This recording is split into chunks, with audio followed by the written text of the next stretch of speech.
வணக்கம். நான் Sujatha.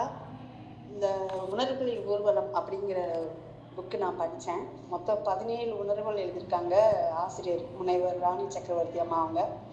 So book எழுதுவாங்க, விமன் பற்றி, குழந்தைகள் பற்றி எல்லாருமே எழுத தான் செய்கிறாங்க இப்போ வரைக்கும்.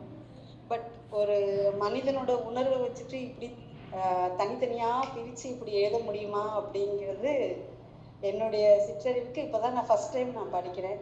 ஸோ எவ்வளோ வந்துட்டு ஒரு ஒரு மனிதர்களையும், குழந்தைகளையும், முதியோர்களையும், குறிப்பாக சிறப்பு குழந்தைகளையும் அவங்களுக்காகவே வாழ்ந்துக்கிட்டு இருக்காங்கன்னு தான் சொல்லணும். ஏன்னா அதை உணர்ந்தவங்கனால தான் வந்துட்டு இவ்வளவு சிறப்பாக வந்துட்டு ஒரு புக்கு கொடுக்க முடியும்னு நினைக்கிறேன்.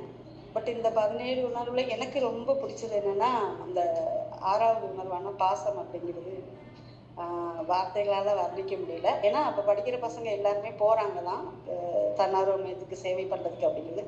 பட் அந்த கதையோட இதில் வந்துட்டு அந்த கேரக்டர் எவ்வளோ இன்வால்வ்டாக வந்துட்டு அதில் இருக்காங்க அப்படிங்கிறத காமிக்க முடியும். ஸோ அன்பு கொடுத்தா திரும்ப எவ்வளோ பெருசாக ரிட்டர்ன் கிடைக்கும் அப்படிங்கிறதுக்கு அது ஒரு பெரிய உதாரணம்.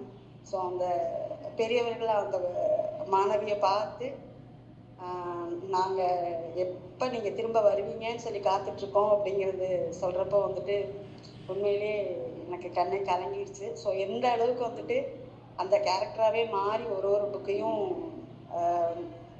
புக்கு மீன்ஸ் ஒரு ஒரு உணர்வுகளையும் மேடம் தொகுத்துருக்காங்கங்கிறது இதன் மூலமாக நான் தெரிஞ்சுக்கிட்டேன்.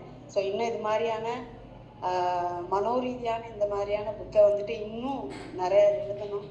கடவுள் கிருபையில் நீண்ட ஆயுளும் ஆரோக்கியமும் மேடம் அவங்களுக்கு இருக்கணும்னு சொல்லி இந்த நேரத்தில் நான் தெரிவிச்சுக்கிறேன். நான் ஸோ நிறையா எதிர்பார்க்குறோம் மேம். இன்னும் நிறையா புக்ஸ் ரொம்ப முக்கியம். ரொம்ப சிம்பிளாக இருக்குது, எளிமையான வார்த்தைகள், அது ரொம்ப முக்கியம். ரொம்ப ஹைடெக்காலாம் இல்லை, ஈஸியாக யார் சின்ன குழந்தை படித்தா கூட பிடிச்சிக்கிற மாதிரி இருக்குது புக்கு.